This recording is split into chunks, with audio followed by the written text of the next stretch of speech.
하는 자는 복이 있나니 그들이 하나님의 아들이라 일컬음을 받을 것이며. 아멘. 한 번 더 읽겠습니다. 시작.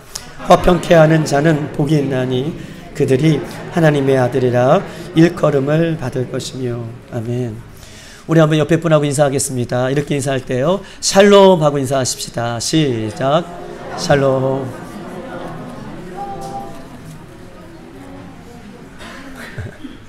아멘. 샬롬. 사랑하는 여러분, 하나님의 사랑은 전 세계를 향한 100%의 사랑이 아닙니다. 하나님의 사랑은 전 세계를 향한 100%의 사랑이 아니라, 이 말은 무슨 말이냐? 하나님의 사랑은 저와 여러분 한 사람 한 사람을 향한 100%의 사랑이라는 거예요. 하나님의 사랑은 저와 여러분을 향한 한 사람 한 사람을 향한 그 사랑은 100%의 사랑이다. 하나님의 사랑은 전 세계를 향한 100%의 사랑이라면 어느 누구는 몇 프로, 어느 누구는 몇 프로, 이렇게 하나님의 사랑이 차등이 있는 사랑이 아니라 하나님의 사랑은 예수 믿는 우리 한 사람 한 사람을 향한 100%의 사랑인 거예요. 여러분, 하나님의 사랑이 여러분 가운데 임하고 있다면 그 사랑은 하나님의 사랑이 내 심령 가운데에 100%가 임하는 사랑이지 75%, 50%, 30%. 하나님의 사랑은 그런 몇 프로의 사랑이 아니라 하나님께서 우리에게 사랑을 베풀어 주신다면, 각자에게 사랑을 베풀어 주신다면 그 하나님의 사랑은 100%의 사랑을 우리가 받고 있는 거예요. 하나님은 완벽한 사랑을 우리에게 주시기 때문에 그런 것입니다. 예수님의 십자가도, 예수님을 믿는 여러분 한 사람 한 사람을 위한 예수님의 십자가도 예수님을 믿는 한 사람 한 사람을 향한 100%의 십자가의 사랑인 줄 믿습니다. 예수님의 십자가에 흘리신 그 보혈도 우리 한 사람 한 사람을 향한 예수님의 그 십자가의 보혈은 100%의 흘리신 보혈의 사랑이라고 성경은 우리에게 말할 수 있는 것입니다. 이 얘기를 왜 여러분들에게 말씀드리냐면, 교회는요, 성도의 수가, 성도의 숫자가 은혜의 크기를 나타나는 것은 아닙니다. 교회는 성도들의 수가 은혜의 크기를 나타나는 것은 아닙니다. 교회의 규모가 예수님의 사랑의 크기를 증명하는 것도 아닙니다. 하나님은요, 10,000명이나, 하나님은요, 1,000명이나, 하나님은요, 한 사람이나 똑같이 예수님을 믿는 그 각 사람에게 어떻게 해요? 100%의 사랑을 주시기 때문에요. 하나님은요, 10,000명이나, 하나님은 1,000명이나, 한 사람이 있을지라도 그 한 사람에게 똑같이 100%의 사랑을 주시기 때문에,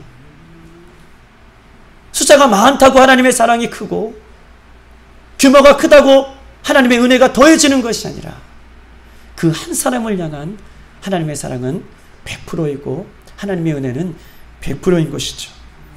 이곳에 단 한 사람이 있을지라도 그 한 사람을 통해 주시는 하나님의 말씀의 가치는요, 100%의 생명의 가치가 있는 거예요. 이 시간에 1,000명이, 10,000명이 있다 할지라도 예수님께 주시는 그 말씀의 가치는 한 사람을 향해 주시는 그 말씀의 가치와 동일하다고 얘기하는 거예요. 그렇기 때문에 한 사람이 너무나 중요한 것을 성경은 우리에게 말씀하고 있는 것입니다. 예수님은 그 한 사람을 위해 십자가에서 죽으셨고, 하나님은 그 한 사람을 위해 그 아들 예수님을 이 땅에 우리를 위해 보내주셨어요. 그 얼마나 큰 사랑을 우리가 받고 있습니까? 여러분, 그 한 사람 한 사람의 그 여러분에게 하나님의 사랑과 하나님의 은혜는 100%로 그렇게 임하고 있다라고 성경은 우리에게 이야기하고 있는 것입니다. 하나님의 사랑은 단 1%의 부족함도 없이 완벽한 사랑이고, 그 하나님의 사랑 앞에 오늘도 우리가 무릎을 꿇고 그 하나님의 사랑 앞에 오늘도 예배할 수 있는 저와 여러분이 되기를 주님의 이름으로 축복합니다. 오늘 예수님은 화평케 하는 자는 복이 있다라고 말씀해 주시면서 그들이 하나님의 아들이라 일컬음을 받을 것이다 라고 본문은 이야기하고 있습니다. 예수님의 말씀이 다 중요하지만 오늘 본문은 더 중요한 의미를 담고 있어요. 화평케 하는 자는 복이 있다. 그들이 하나님의 아들이라 일컬음을 받을 것이다. 여러분 보십시다. 오늘 본문에 이 성경 산상수훈의 8복 중에 오늘 7번째 예수님께서는 말씀하고 계셔요. 그런데 성경을 우리가 가만히 보면 이렇게 써 있습니다. 심령이 가라는 자는 복이 있다. 온유한 자는, 애통하는 자는 복이 있다. 온유한 자는 복이 있다. 의에 줄이고 목마른 자는 복이 있다. 오늘 화평케 하는 자는 복이 있다. 우리말 성경에는 이렇게 써 있어요. 심령이 가라는 자는 복이 있다. 애통하는 자는 복이 있다. 그리고 온유한 자는 복이 있다. 화평케 하는 자는 복이 있다. 이런 순서대로 우리말 성경에는 이렇게 써 있지만 원문에는 이렇게 써 있습니다. 복이 있다. 그리고 심령이 가라는 자는, 복이 있다. 애통하는 자는, 복이 있다. 화평케 하는 자는, 복이 있다. 온유한 자는.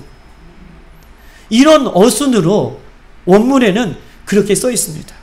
왜 이런 어순으로 써 있습니까? 왜냐하면요, 복이 있다라고 먼저 말하는 것은 우리가 예수님을 믿는 사람은 예수님 때문에 이미 복을 받은 사람이라는 거예요. 할렐루야. 예수님을 믿는 사람들은 예수님 때문에 이미 복을 받은 사람이라는 거예요. 예수님 때문에 이미 복을 받았기 때문에 그 사람은 심령이 가라는 자로 사는 거예요. 할렐루야. 예수님을 믿는 사람들은 예수님 때문에, 예수님 믿기 때문에 이미 영적인 복, 신령한 복, 은혜의 복을 받은 사람이라는 거예요. 여러분 그 복을 받고 계시잖아요.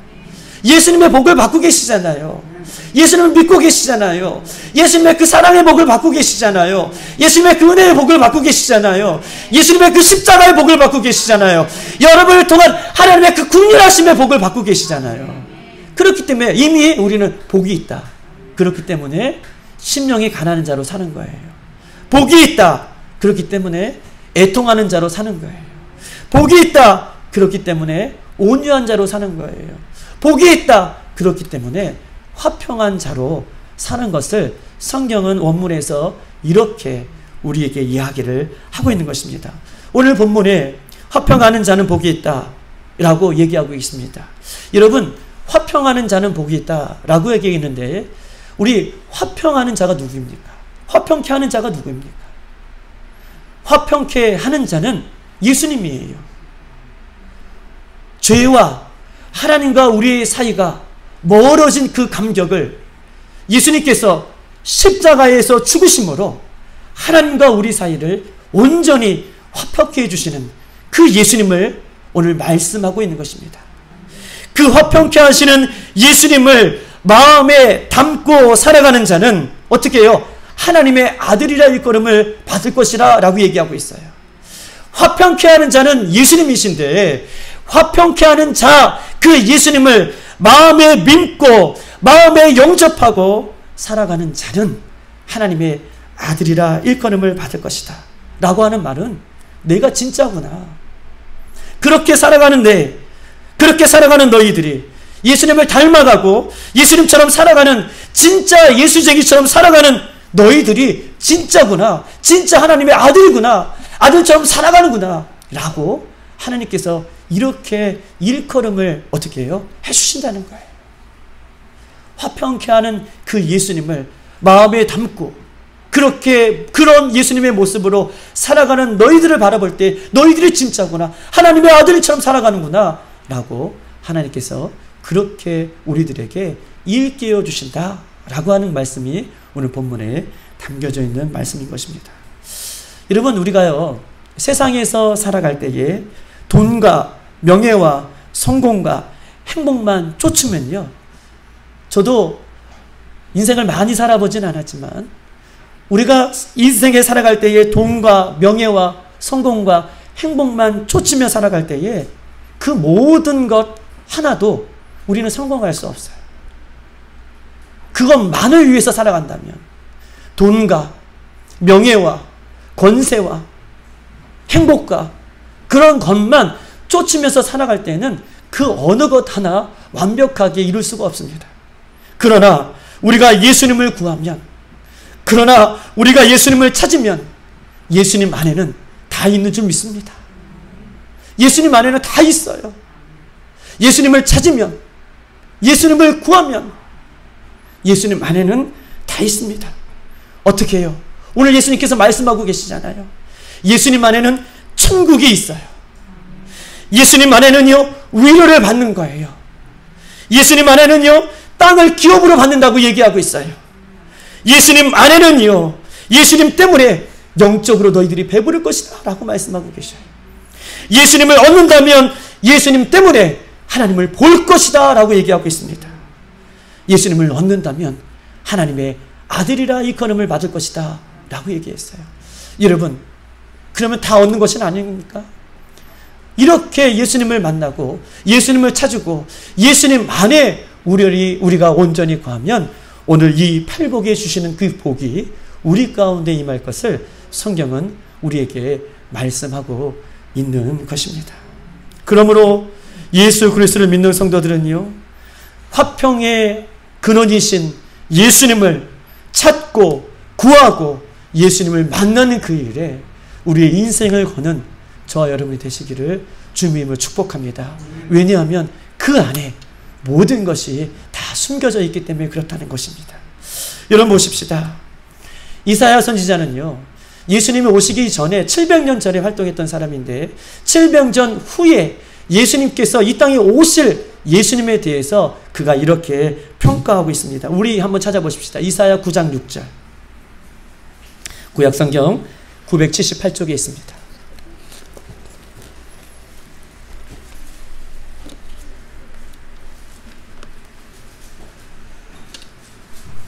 이사야 9장 6절에 있는 말씀입니다.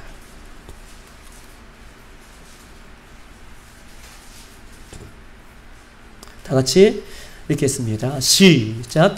이는 한 아이가 우리에게 낳고 한 아들을 우리에게 주신 바 되었는데 그의 어깨에는 정사를 메었고 그의 이름은 기묘자라 모사라 전능하신 하나님이라 영존하신 아버지라 평강의 왕이라 할 것이라. 아멘. 평강의 왕이라고 줄 주시. 평강의 왕이라 할 것이라. 예수님에 대해서 소개하고 있습니다. 이사야 선지자는요, 그의 어깨를 메었고 그의 이름은 기묘자라 모사라. 기묘자라는 뜻은 무엇입니까? 기묘자가 뭐예요? 기묘자는 영어의 원더풀이에요. 원더풀, 놀라운. 모사는 무엇입니까? 카운셀러예요. 상담자. 예수님을 가리켜 놀라운 상담자, 놀라운 우리의 모든 것을 해결자라고 그렇게 고백하고 있고, 그 하나님에 대해서, 예수님에 대해서 영존하신 아버지라, 전능하신 하나님이라, 평강의 왕이라, 이렇게 예수님을 소개하고 있는 것입니다. 여러분 보십시다. 예수님은, 이사야가 오실 예수님을 가리켜 어떻게 해요? 평강의 왕이다. 그는 그렇게 소개하고 있어요. 우리가 믿는 예수님은 평강의 왕이신데에 예수님이 하시는 역할은 무엇입니까? 여러분 보십시다. 예수님은 평강의 왕이라고 성경은 소개하고 있는데, 그러면 평강의 왕이신 예수님이 이 땅에 오셔서 하시는 역할은 무엇입니까? 우리 한번 찾아보십시다. 에베소서 2장에 있는 말씀, 우리 신약성경 311쪽에 있습니다.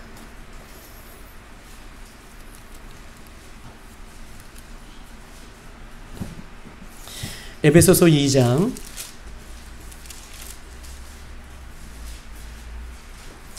14절에서 16절에 있는 말씀.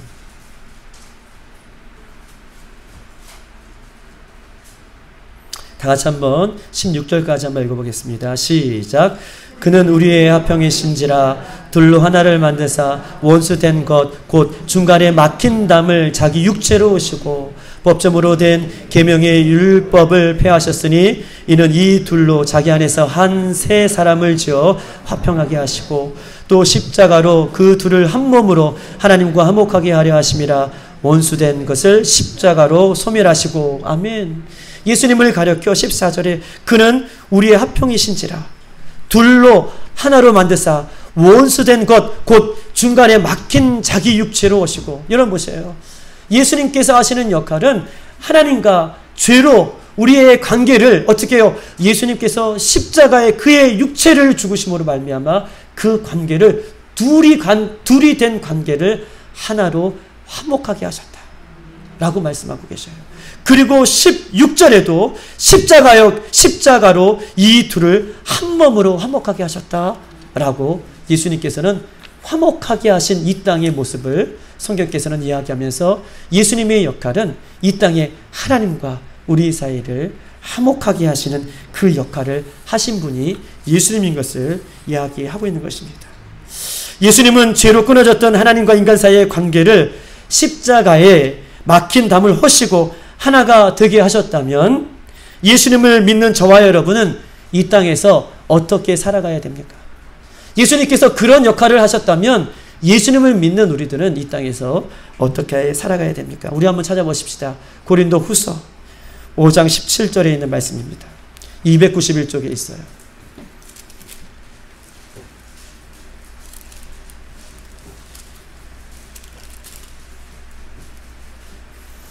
(5장 17절에) 있는 말씀입니다.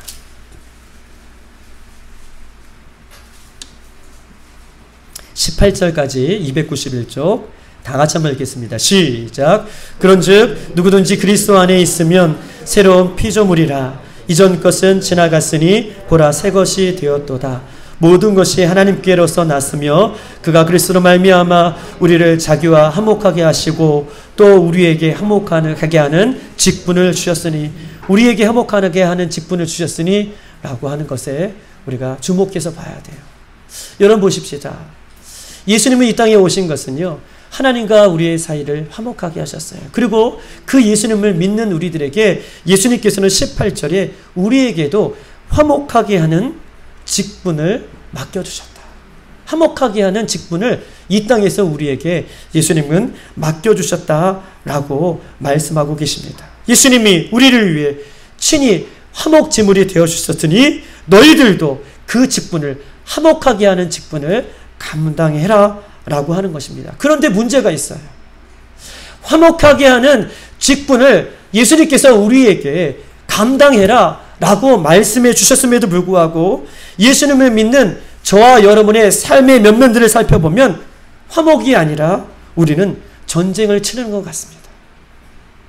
예수님을 믿는 우리들의 삶의 면면을 살펴보면 우리는 화목이 아니라 전쟁을 치르는 삶을 살아간 것 같아요. 작은 문제에도 바르륵 화를 내며 분열하고요, 사랑이 아니라 미움과 시기와 질투와 용서가 아니라 분으로 가득 차여 있는 우리들의 모습은 없는가라고 예수님 말씀하고 계시는 것이죠. 왜 예수님을 믿는 우리들이, 예수님은 우리를 위해서, 예수님 하나님을 위해, 죄를 위해 화목하는 화목제물이 되어주셨고, 화목제물이 되어주신 예수님을 믿는다고 하는 우리들이 왜 이렇게 살아가는지, 그 원인은요, 우리가 예수님을 잘못 믿기 때문에 그렇습니다. 우리가 예수님을 잘못 믿고 있기 때문에 그렇다라고 그렇게 이야기할 수 있는 것이죠. 여러분 보십시다. 평화는 무엇입니까? 신약성경의 평화, 화평은요, 원문에서 신약성경에는 에이레라고 씁니다. 에이레레. 구약성경에는 샬롬이라고 써요. 우리가 인사했죠. 샬롬. 에이레레, 샬롬. 이 뜻은 어떤 것입니까? 이 뜻은요, 어떤 빈 공간도 없이, 여러분들에게 말씀드렸잖아요. 우리가 달걀을 찌면 달걀 안에 빈 공간이 이렇게 남아있잖아요. 달걀을 까보면. 그런데 에이렌의 이 샬롬은요, 이 빈 공간이 없이 가득 차여있는 상태예요. 빈 공간이 하나도 없이 가득 차여있는 상태가 에이렌의 샬롬, 화평을 이야기하고 있는 것입니다. 부족함이 없는 상태, 그것을 이야기하고 있는 거예요. 여러분, 믿음이라는 것은요, 보세요. 우리가 예수님을 믿는다라고 했을 때 그 믿음 자체는요, 부족함이 없는 것이잖아요. 어떻게 믿음이 부족할 수가 있어요? 믿음이라는 것, 화평이라는 것, 평화라는 것, 우리가 그것을 믿는다고 할 때 그 가치는요, 부족함이 없는다는 거예요. 어떻게 믿음이라는 것이 부족함이 있어요? 믿음 그 자체는 부족함이 없는 상태를 이야기하고 있는 것입니다. 부족함이 없는 샬롬의 상태, 예수님을 그렇게 믿는 것이죠. 예수님을 우리가 그렇게 믿을 때에 예수 그리스도가 내 인생을 온전히 지배하고 예수 그리스도가 온전히 나를 통치하는 상태가 샬롬, 에이렌의 상태예요. 우리는 그 예수님을 믿는 것이, 할렐루야. 여러분 보십시다. 우리가 예수님을 믿는다. 그럼으로써 예수님 우리가 닮기를 원한다. 라고 할 때에 예수님의 그 에이렌의 샬롬은요, 부족함이 없는 거예요. 우리가 예수님을 믿으면 그 부족함이 없는 예수님이 우리를 다스리시고 우리 인생을 통치하시고 우리 인생을 지배하실 때에 어떻게 해요? 우리 안에 진정한 샬롬이 임하고 우리 안에 진정한 에이레네가 임하는 것입니다. 여러분 보십시다.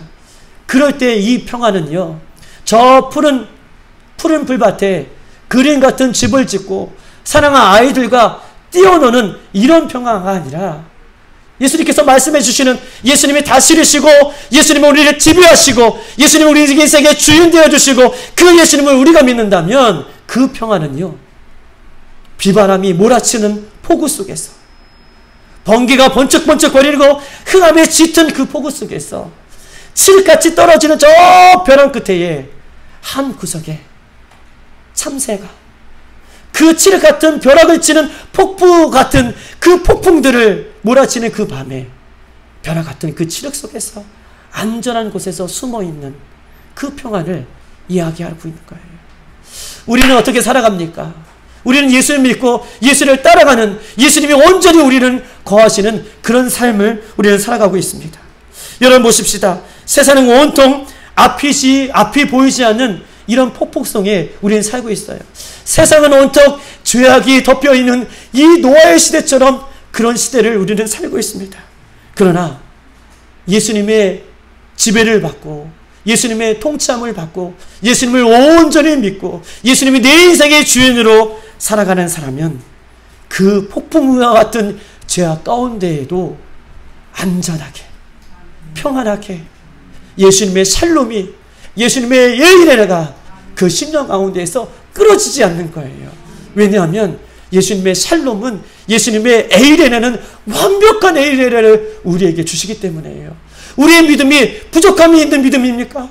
그 믿음이라는 것은요, 크고 작은 믿음이지만 크고 작다라는 차이가 있지만 그 작은 믿음도 완벽한 믿음을 우리에게 허락해 주시는 거예요. 믿음은 완벽합니다. 믿음은 부족함이 없는 거예요. 그 믿음을 우리에게 갖고 있다면 우리는 어떠한 순간 속에서도 이 하나님의 평강이 우리에게 임하게 되는 것임을 성경은 우리에게 이야기하고 있는 것입니다. 예수님을 믿는 우리들의 평화는 이 땅에서 보세요. 안일하게 살아가는 그 평화를 예수님께서 말씀하고 있는 것이 아니에요. 평화, 내가 이 땅에서 안일하게 평안하게 살아가는 이 평화를 얘기하고 있는 것이 아닙니다. 여러분 보십시다. 기가 막힌 현실 속에서, 악히 캄캄한 현실 속에서, 아무것도 바라볼 수 없는 그 현실 속에서 예수님의 통치를 바라고 예수님의 온전하심을 믿고 예수님을 나의 피난처로 삼고 예수님을 내 인생의 주인으로 삼고 살아가는 사람에게는 하나님의 평강이, 예수님의 평강이 그 심령 속에 임하게 된다라고 성경은 약속하고 계셔요. 여러분, 어떤 모습이 여러분 인생 가운데 지금 펼쳐지고 계십니까? 어떤 캄캄함이 여러분 속에 여러분 놓여져 있습니까? 오늘 에이네네의 샬롬의 평화가 우리 가운데 충만하게 임하기를 주님의 이름으로 축복합니다. 그런데요, 우리가 죄가 있어서 예수님의 지배를 받지 않고 죄가 있어서 예수님의 통치를 받지 않게 된다면, 죄가 여전히 있어서 예수님의 통치를 받지 않고 죄가 있어서 예수님의 다스림을 받지 않고 살아간다면 샬롬, 평강 이런 것이 우리 심령 가운데 깨지게 되는 것이죠. 야고보서 3장 16절에는 이렇게 써 있습니다. 시기와 다툼이 있는 곳에는 뭐가 있어요? 혼란과 모든 악한 일이 있습니다. 시기와 다툼이 있는 곳에는 혼란과 모든 악한 것들이 그 근원적으로 있다는 거예요. 죄가 있으므로 예수님의 다스림을, 죄가 있으므로 하나님의 통치하심을, 죄가 있으므로 하나님이 내 인생 가운데 다스리는 것을 우리가 거부하고 살아간다면 그곳에서는요, 혼란과 모든 악한 것들이 그곳에 있게 된 것이다, 있게 된다라고 성경 우리에게 말씀하고 있는 것입니다. 여러분 보십시다. 예수님은요, 화평케 하는 자는 복이 있다라고 말씀해 주시고 계시는데, 그러면 구체적으로 화평케 하는 것은 무엇입니까? 화평케 하는 자는 복이 있다라고 말씀하시는데 구체적으로 화평케 하는 것은 무엇입니까? 화평케 하는 것은요, 적극적인 의지가 포함되어 있는 말이에요. 화평케 하라. 예수님께서 화평케 하셨고 그 화평케 하시는 예수님을 내가 믿고 살아간다면 구체적으로 우리가 어떻게 살아가는 것인가? 이 화평이라는 그 말 속에서는 구체적인 어떤 적극적인 의미가 포함되어 있는 단어인 것입니다. 이것은 무슨 말입니까? 예수님을 내가 믿는다면 화평하기 위해 기꺼이 내가 대가를 지불할 자세가 있어야 된다는 것을 얘기하고 있는 거예요. 내가 화평이신 예수님을 믿는다면 기꺼이 그 화평을 위해 내가 어떠한 대가도 지불할 자세를 갖고 살아가는 것. 이것이 구체적인 우리들의 모습이에요. 화평을 위해 내가 어떠한 대가도 기꺼이 지불할 자세, 적극적인 자세죠. 때로는요, 예수님의 다스림과 통치하심을 받고 믿는 사람들은요, 예수님을 우리가 믿고 살아가기 때문에 예수님의 샬롬을 위해서, 여러분 보세요. 예수님의 그 은혜와 사랑을, 샬롬을, 평강을 믿고 살아가는 사람은 예수님께서 이미 우리를 위해서 샬롬을 주셨기 때문에, 평강을 주셨기 때문에 불쾌함과 때로는 인기가 떨어지더라도, 손해가 보더라도, 오해가 있더라도, 고통이 있더라도, 심지어 죽음까지도 내려놓는 갑지불을 해야 된다는 거예요. 예수님께서 우리를 위해서 십자가 위에 피 흘려주시고 갑지불을 아낌없이 해주셨기 때문에 우리도 그 평화를 위해서, 화평을 위해서 때로는 손해도 보고, 때로는 심지어도 고통을 받고, 때로는 심지어 오해도 받고 손해를 보더라도 그 길을 택하며 적극적으로 살아야 될 것을 성경은 이야기하고 있습니다. 우리 한번 말씀을 한번 찾아보십시다. 베드로전서 2장에 있는 말씀입니다. 379쪽에 있어요.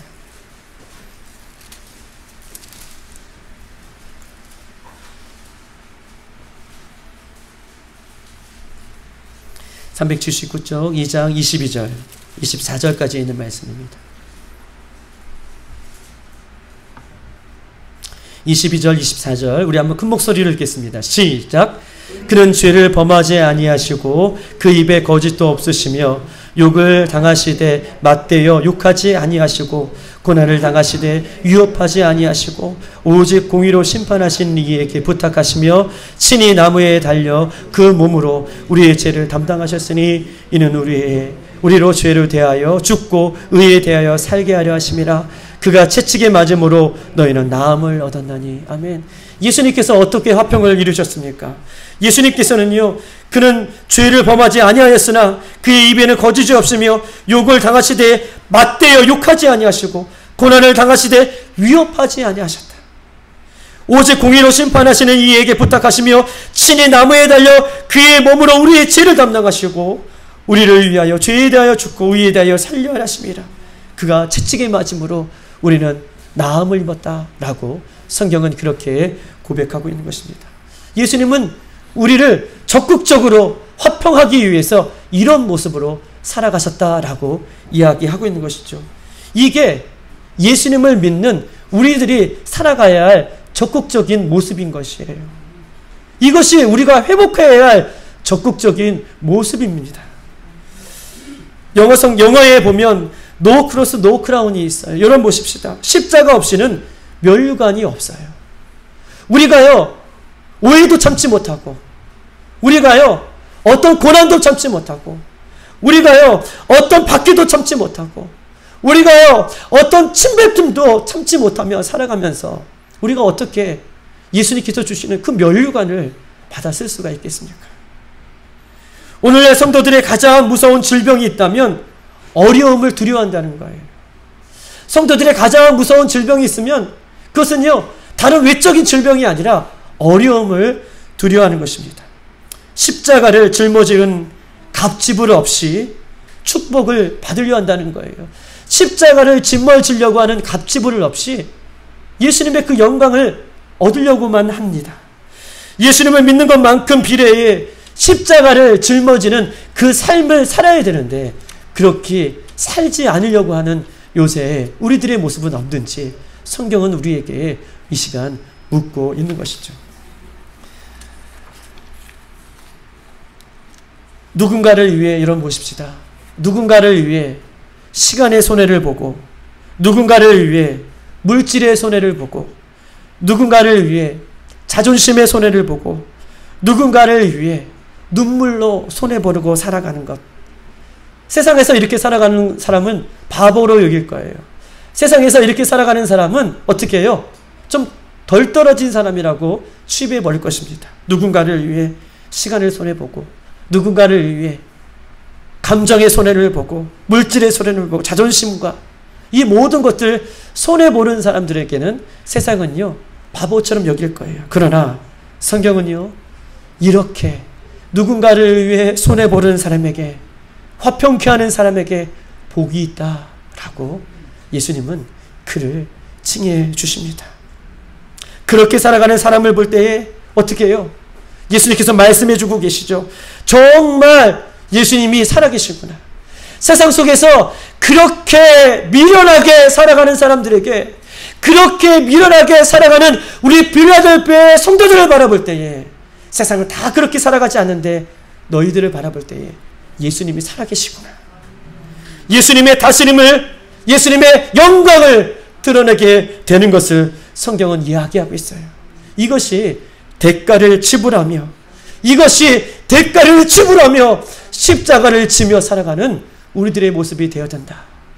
여러분, 그렇게 대가를 지불하며 하나님의 말씀대로 살아가는 그 한 사람을 통하여서 하나님은 영광이 드러날 것이고, 그렇게 대가를 지불하며 살아가는 그 한 사람을 통해서 하나님은 영적인 부흥을 우리 교회에 부어넣어 주실 것이고, 그렇게 십자가를 지며 살아가는 그 한 사람을 통하여서 나라 민족이 다시 살아날 것이며, 그 한 사람을 통하여서 하나님은 화평케 하는 은혜를 우리에게 불어넣어 주실 것입니다.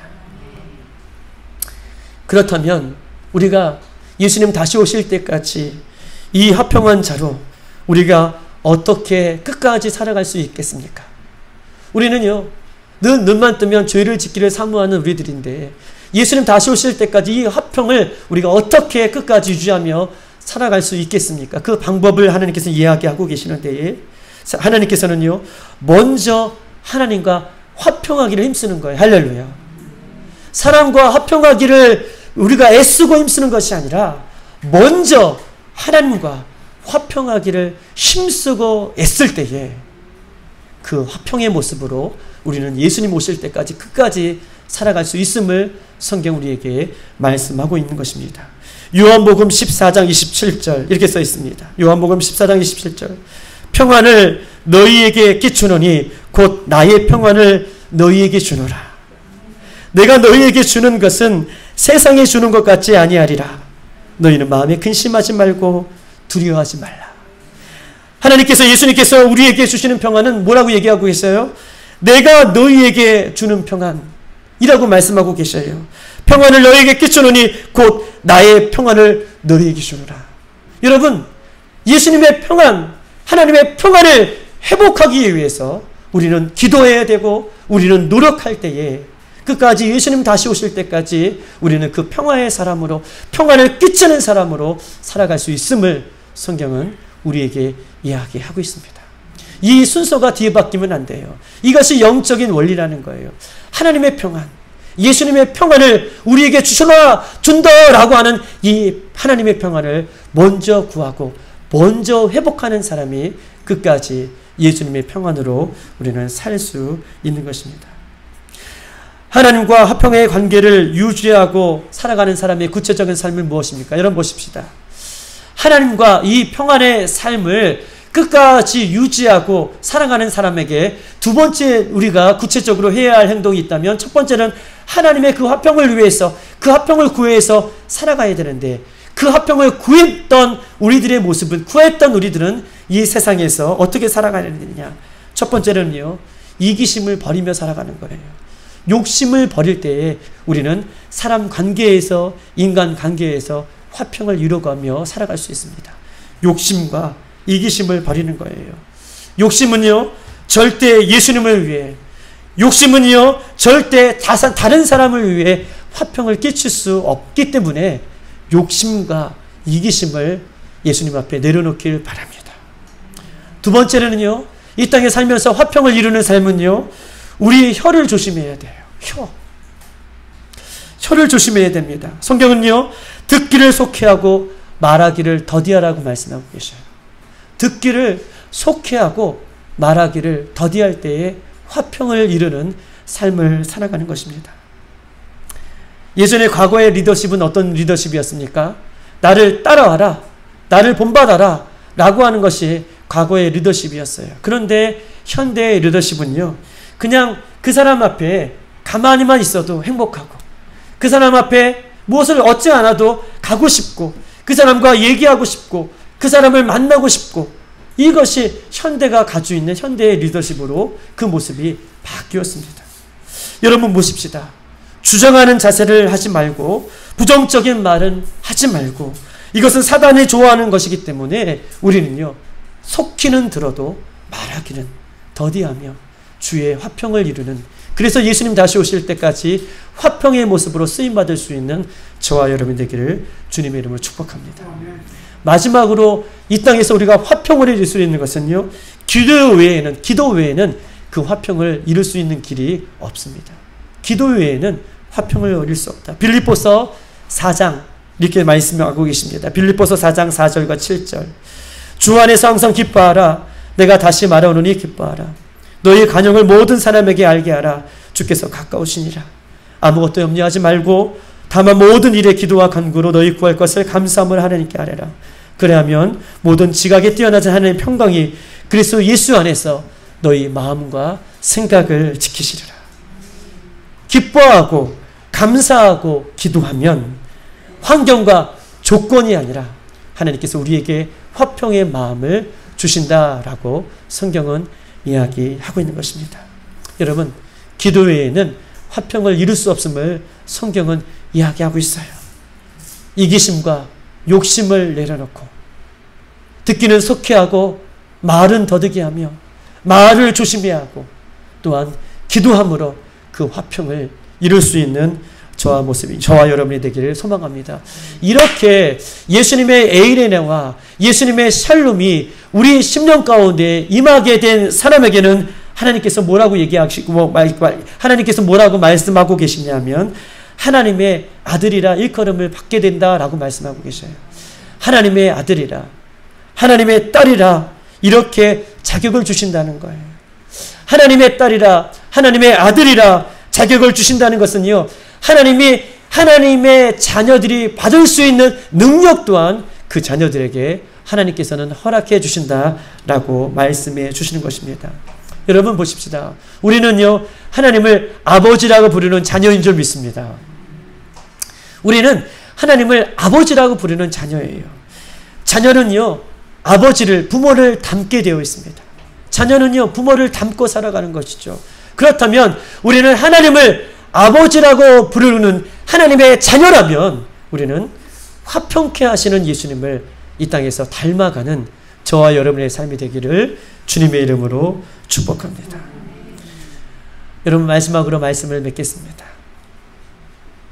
저와 여러분은 여전히 죄인이죠. 그렇지만 예수님은 우리를 하여금 이 세상에서 화평을 외치는 자의 소리로 그 사명을 감당하기 위해서 우리를 이 땅에 보내주신 줄 믿습니다. 우리는 여전히 죄인이에요. 우리가 어떻게 화평을 외칠 수가 있어요. 그런데 예수 그리스도를 먼저 믿는 우리는 이 땅에 예수님을 소개하는 소리로 화평을 증거하는 자의 직분을 감당하라고 하나님께서는 우리를 이 땅에 보내주셨습니다. 사랑하는 여러분, 우리가 예수님의 다스림 속에 끊임없이 이 말씀 속에 깨어있지 않는다면 우리가 어떻게 예수님의 샬롬을 전할 수 있겠습니까? 예수님의 말씀에 우리가 깨어있지 않는다면 예수님의 그 은혜를 우리가 전할 수 있겠습니까? 예수님의 말씀을 끝까지 전하고 샬롬을 전하는 이 모습이, 여러분 보세요. 예수님의 샬롬을 전하고 예수님의 말씀을 끝까지 전하는 이 모습이 선교적인 신앙인 거예요. 선교는 무엇입니까? 선교는 특별히 외국에 나가서 전거하는 것이 선교가 아니라 예수님의 샬롬을 전하고 예수님의 말씀을 전하고 예수님의 마음을 전하는 것이 선교적인 신앙인 거예요. 선교적인 신앙을 뛰어넘며 우리는 불협화음이 있고 죄가 있고 미움이 있고 시기가 있고 다툼이 있고 예수님이 없는 곳에 저와 여러분이 하나님의 미랄이 따라 하나님의 미랄이 되어서 썩어져 가는 그런 순교적인 신앙이 되기를 주님의 이름으로 축복합니다. 미움이 있고 시기가 있고 다툼이 있고 예수님이 없는 그곳에 썩어져 가는 미랄로 순교적인 신앙으로 살기를 소망해요. 순교라는 것은요, 대단한 것 같지만 거창해 보이지만, 그러나 순교는 대단하고 거창해 보이지만 하루아침에 선수들이 금메달을 따지 않는 것처럼 매일매일 같이 십자가를 지는 삶을 매일매일 같이 하루하루를 살아가고 그것이 하루하루가 쌓여질 때에 우리는요, 순교하는 삶을, 진짜로 순교의 삶을 살아갈 수 있는 것이지, 내가 하루하루 순교하는 그 미랄의 삶을 살지 않고 어떻게 그날의 순교의 신앙을 가질 수가 있겠습니까? 순교하는 신앙은 내가 화평이 없는 곳에, 내가 썩어져야 할 곳에, 빛과 소금의 역할을 감당해야 할 곳에, 내가 손을 뻗어야 할 곳에 매일매일 같이 예수님의 마음으로 그렇게 살아갈 때에 결국 그곳에서 내가 예수님으로 인하여 썩어져가는 순교의 신앙을 내가 가질 수 있음을 성경은 우리에게 이야기하고 있습니다. 사랑하는 여러분, 우리는 여전히 부족합니다. 여전히 죄 많은 인생을 우리는 살고 있습니다. 내 인생에 문제에만 매여 살아간다면, 내 인생에 문제에만 묶여 살아간다면 우리는 변화하지 않는 삶을 살아갈 수밖에 없어요. 내가 내 자신을 볼 때 부족하고 연약하지만, 그러나 예수님을 믿는 나에게, 여러분 보세요. 나는 부족하고 연약하지만 예수님을 믿는 나에게는, 여러분, 예수님께서 나에게 물맷돌을 내 손에 쥐어줬습니다. 예수님께서는 내 손에 물맷돌을 쥐어주셨어요. 골리앗 같은 상황과, 골리앗 같은 어려움과, 골리앗 같은 고난과, 골리앗 같은 환경과, 골리앗 같은 다툼과, 골리앗 같은 이 세상 속에서 우리가 이길 수 있는 것은 예수님의 이름을 갖고 우리가 나아갈 때에 우리는 승리하게 되는 줄 믿습니다. 그래서 어둠을 정복하고 문제를 회복하고 사랑이 필요한 것에 화평케 하는 자로, 문제를 해결할 수 있는 자로 저와 여러분이 쓰임받기를 소망합니다. 여러분, 그렇습니다. 세상에서요, 장정도 넘어지고 소년도 피곤하지만 여호와를 앙망하는 자는 독수리 날개쳐 올라가는 새 힘을 우리 하나님께서는 우리에게 공급해 주십니다.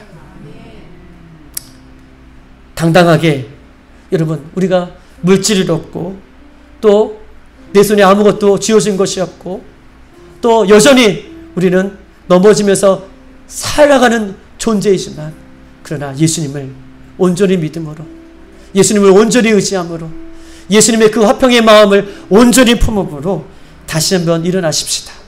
다시 한번 예수님과 동행하십시다. 예수님의 이름으로 우리가 승리하는 삶을 살아가길 소망합니다. 그렇게 살아가는 우리들을 가리켜 성경은 이야기하고 있어요.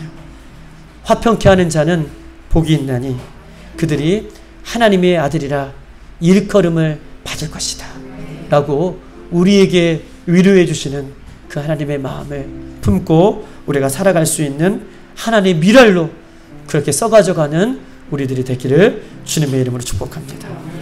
우리 심령이 가라는 자는 우리 다시 한번 찬양